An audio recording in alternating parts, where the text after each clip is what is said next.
আপনারা সবাই অবগত আছেন যে কক্সবাজার একটি অপরাধপ্রবণ এলাকা। এই জেলায় মাদক চোরাকারবার এবং অপহরণের ঘটনা হরহামেশাই ঘটে থাকে। আমরা তথ্যসূত্র মতে জানতে পেরেছি যে উক্ত জেলায় গত 3 মাসে আনুমানিক 40টির মতো অপহরণের ঘটনা ঘটেছে। আর মাদকের চোরাকারবারি তো নিয়মিত ঘটেই যাচ্ছে। আমরা আরও অ্যানালাইসিস করে যেটা দেখতে পেয়েছি যে এই যে অপহরণ ঘটনাগুলো ঘটছে, সেইটার ম্যাক্সিমাম অপহরণগুলো হচ্ছে কক্সবাজার জেলার উখিয়া এবং টেকনাফ উপজেলাতে। বিশেষ করে টেকনাফের রঙ্গিখালি, আলীখালি এবং জালিয়াপাড়া এবং উখিয়ার রোহিঙ্গা ক্যাম্প সংলগ্ন যে এলাকাগুলো আছে, বিশেষ করে শ্যামলাপুর, কুটুমপাড়া এবং ওখানে জালিয়াপালং এলাকাতে বেশি অপহরণগুলো ঘটে থাকে। গোয়েন্দা সূত্র মতে আমরা জানতে পেরেছি যে এই অপহরণের ঘটনায় যারা ভিকটিম থাকে তাদেরকে সাধারণত অপহরণকারীরা অপহরণ করে এই রকম গহীন জঙ্গলে আটকে রেখে মুক্তিপণ আদায় করে থাকে। অপহরণকারীরা এই সমস্ত এলাকা, যেগুলো আমি একটু আগে উল্লেখ করলাম, সাধারণত তাদের নিজেদের নিরাপদ আশ্রয় এবং স্থান হিসাবে বিবেচনা করে আসছে। যেহেতু এই গহীন এলাকাগুলো আইনশৃঙ্খলা বাহিনীর জন্য একটু দুর্গম, সেই জন্য অপহরণকারীরা এই সমস্ত জায়গাগুলো হরহামেশাই ইউজ করে আসছেন।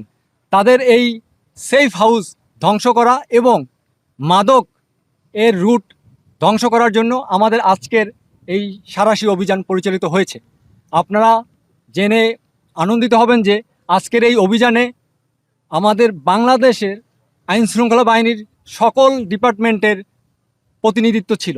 র্যাবের পাশাপাশি বাংলাদেশ নৌবাহিনী, BGB, APBN, police, narcotics department এবং বন বিভাগ, এছাড়াও ফায়ার সার্ভিস কর্মীরাও আমাদের সাথে অংশগ্রহণ করেছে। সর্বমোট 467 জনের মতো ফোর্স নিয়ে আমরা অত্র এলাকাতে গহীন জঙ্গলে সাঁড়াশি অভিযান পরিচালনা করেছি। উক্ত অভিযানে আমরা বিভিন্ন জায়গাতে কিছু সন্ত্রাসীদের কর্তৃক ব্যবহৃত অস্থায়ী টঙ্গর পেয়েছি, যেটা আমরা ধ্বংস করেছি। এছাড়াও উক্ত টঙ্গরে সন্ত্রাসীরা অপহরণের কাজে ব্যবহৃত কিছু যন্ত্রপাতি এবং অস্ত্র সরঞ্জামাদি আমরা উদ্ধার করতে পেরেছি।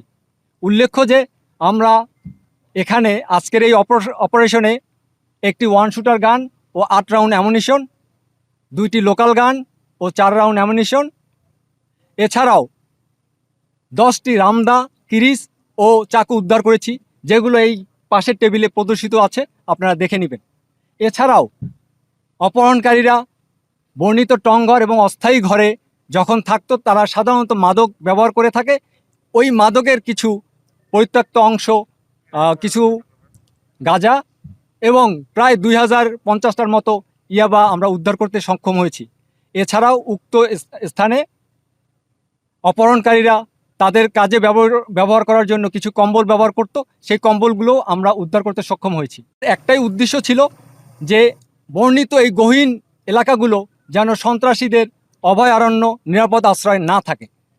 সাধারণত আইনশৃঙ্খলা বাহিনী এই সমস্ত এলাকায় কম অভিযান পরিচালনা করত, বাট এখন থেকে নিয়মিত ব্যবধানে আমরা বর্ণিত গহীন এলাকাগুলোতে সাঁড়াশি অভিযান পরিচালনা করব, যাতে এই এলাকাগুলোর প্রতি সন্ত্রাসীদের নিয়ন্ত্রণ অনেকটা কমে যায় এবং পাশাপাশি আইনশৃঙ্খলা বাহিনীর নিয়ন্ত্রণ ভালোভাবে প্রতিষ্ঠিত হয়। আপনাদের যদি কোনো কিছু বলার থাকে, থ্যাংক ইউ ভেরি মাচ। অবশ্যই এই ধরনের সাঁড়াশি অভিযানের মাধ্যমে সন্ত্রাসী এবং ডাকাতদের কাছে একটা মেসেজ যাচ্ছে, আপনারা জানেন। সেই কারণে ওরা এই যে গহীন এলাকাগুলোকে ওদের নিরাপদ আশ্রয় হিসেবে ব্যবহার করছিল, এখন কিছুটা হইলেও দ্বিধাদ্বন্দ্ব থাকবে, তারা হরহামেশাই এখানে আসতে পারবে না। আর যেহেতু আমাদের এখানে পরিচিতি চলে আসছে, আমরা অত্র এলাকার নিয়ন্ত্রণ নিয়েছি এবং একটু আগে আমি বলেছি যে মাঝে মধ্যেই আমরা এখানে অপারেশন পরিচালনা করব। সুতরাং ওরা ভিকটিমদেরকে এখানে এসে আটকে রাখার ক্ষেত্রেও দুইবার চিন্তা করবে যে এখন কনফিডেন্টলি আটকে রাখা যাবে কি যাবে না। সো অবশ্যই আজকের এই অপারেশন সন্ত্রাসীদের জন্য একটা কঠোর এবং কঠিন মেসেজ বলে আমি মনে করি। আপনি আপনার পয়েন্ট আমি বুঝতে পেরেছি। আপনি যেভাবে বলেছেন যে এখানে অপরাধী সে হোক উঁচু মাপের, সে হোক গ্রাউন্ড লেভেলের, আমাদের কাছে আইনশৃঙ্খলা বাহিনীর কাছে অপরাধীকে কখনোই আমরা ভাবি না যে সে খুব উঁচু মাপের হোয়াইট কলারের অপরাধী। সুতরাং আমরা সব সময় উঁচু পর্যায়ের হোক আর নিম্ন লেভেলের হোক সকল অপরাধীকে পাকড়াও করব এবং এরকম সাঁড়াশি অভিযান সবার এগেনস্টেই আমরা কন্ডাক্ট করব। Thank you very much. আপনার প্রশ্নটা অনেক বড়, দেখি সবগুলো উত্তর দিতে পারি কিনা। ফার্স্ট অফ অল হচ্ছে, আপনি বলেছেন যখন আমরা এখানে অভিযান পরিচালনা করছি বা পরিকল্পনা করে যখন আসছি, সেক্ষেত্রে সন্ত্রাসীরা আমাদের উপস্থিতি টের পেয়ে বা আগেই তথ্য পেয়ে পালিয়ে গেছে। আপনি অনেকটা সঠিক বলেছেন, এটা হয় স্বাভাবিক। দিনের বেলাতে এতগুলো ফোর্স একসাথে জড়ো করে একটা জায়গাতে অপারেশন পরিচালনা করলে তথ্য গোপন রাখা অনেক কঠিন, তো সেটাও আমরা জানি। তারপরেও যেহেতু সন্ত্রাসীরা এখান থেকে পালিয়ে অন্য জায়গায় স্থান নিয়েছে, আমরা সেগুলো চিহ্নিত করার চেষ্টা করছি এবং সেখানেও আমরা হানা দিব। সন্ত্রাসীদেরকে টেকনাফ, উখিয়া কোনো এলাকাতেই আমরা থাকতে দিব না, এটা হচ্ছে আমাদের প্রতিজ্ঞা। আর একটা বিষয় আপনি বললেন যে মিয়ানমারের ওপারে যে কিছু কিছু আমাদের দেশে আসছে, সেইগুলো উদ্ধারে আমরা কি প্রচেষ্টা করছি। এইটার জন্য আমাদের আইনশৃঙ্খলা বাহিনী সব সময় সর্বদা সচেষ্ট আছে, চেষ্টা করছি যখন যেখানে এই অস্ত্রের সন্ধান পাবো, তথ্য পাবো, আমরা সেখানে হানা দিব। আপনারা সাংবাদিক ভাইরা যারা আছেন, আপনারাও এই আইনশৃঙ্খলা নিয়ন্ত্রণে অনেক বড় ভূমিকা রাখতে পারেন, এটা আপনারাও জানেন। সো আমি বলবো আপনাদের কাছে, আপনার রিকোয়েস্ট থাকবে যে এই জাতীয় তথ্য আপনাদের কাছেও যদি থাকে আপনারা আমাদেরকে দিবেন। তাহলে আমরা সাংবাদিক, আইনশৃঙ্খলা বাহিনী এবং সাধারণ জনগণ যদি একত্রিত কাজ করে, একই প্ল্যাটফর্মে থাকে, তাহলে এই কয়েকটা সন্ত্রাসী কিছু করতে পারবে না, আর এই কয়েকটা অস্ত্র আমরা খুব দ্রুত উদ্ধার করতে পারবো বলে আমি বিশ্বাস করি। বলুন please. Thank you very much. আমাদের ভবিষ্যৎ পরিকল্পনা ডেফিনেটলি আছে। আপনি বলেছেন কতজনের তালিকা করেছি। সোফার আজকে আমরা সার্বিকভাবে 30 জনের তালিকা নিয়ে আমরা সার্চ করেছি। প্রত্যেকটা বাড়িতে, প্রত্যেকটা ঘরে গিয়ে আমরা চিরুনি অভিযান পরিচালনা করেছি যে তাদের অবস্থান কোথায় কোথায় আছে। পাহাড়ের প্রত্যেকটা চূড়ায় আমরা গিয়েছি, যার কারণে আমরা তাদের কর্তৃক ব্যবহৃত এই রামদা, কিরিচ এবং কিছু ওয়ান শুটার গান, অন্যান্য যে দ্রব্যাদি, এগুলো উদ্ধার করতে পেরেছি। আপনার দ্বিতীয় কোশ্চেন হলো যে আমাদের অভিযানে কিভাবে আমরা টেকনোলজি বা বিভিন্ন ইকুইপমেন্ট, ইনস্ট্রুমেন্টের সহায়তা নিতে পারি। আপনারা দেখেছেন আজকে ড্রোনের ব্যবহার আমরা দেখেছি এবং ড্রোনের মাধ্যমে ওদেরকে লোকেট করার চেষ্টা করেছি। দূর থেকে আগে ড্রোনের মাধ্যমে ওদের গতিবিধি নিয়ন্ত্রণ করে, মনিটর করে, তারপরে আমাদের অ্যাডভান্সটা কন্টিনিউ করেছিলাম। যদিও ওরা পালিয়ে গিয়েছে, ওদেরকে আমরা ধরতে পারিনি, বাট তাদের কাছে একটা মেসেজ গেছে যে এই সন্ত্রাসীকে আমরা খুঁজতেছি। সুতরাং তারা এখানে আবার ফিরে আসার আগে দুইবার ভাববে এবং নিশ্চয়ই আগের মতো ফ্রিলি অপরাধ করতে পারবে না। আর ফার্দার আমরা যখন অপারেশন করব, এখানে ড্রোন তো থাকবেই। দেখুন, ড্রোন ছিল, বাট ড্রোনেরও কিন্তু আজকে স্বল্পতা ছিল। আমাদের টার্গেট হবে আগামী অপারেশনগুলোতে যেন ড্রোনের পরিমাণটা বাড়াতে পারি। প্রয়োজনে হেলিকপ্টার কথা বলছেন, সেটাও থাকবে ইফ রিকোয়ার। যদি সন্ত্রাসীদের ওইরকম আস্তানা আমরা খুঁজে পাই যেটা ধ্বংস করার জন্য হেলিকপ্টার বা আরও অত্যাধুনিক যন্ত্রপাতির দরকার হবে, আমরা সেটা ব্যবহার করব। ঠিক আছে।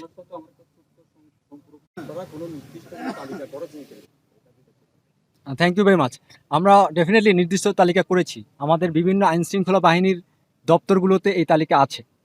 আমাদের জেলা police, RAB headquarter, RAB 15 headquarter এবং অন্য যে বাহিনীগুলো আছে সবার কাছে তালিকা আছে। আমরা সেটা নিয়েই কাজ করছি এবং ওই তালিকা নিয়েই কিন্তু আজকে আমরা আসছি। আমাদের প্রত্যেকটা গ্রুপকে সেই তালিকা দেওয়াও আছে যে তারা সেই তালিকা মোতাবেক বিভিন্ন বাড়িতে যাবে, অ্যাড্রেস সহ দেওয়া আছে এবং সার্চ করবে, যদি পাওয়া যায় অ্যাপ্রিহেন্ড করবে।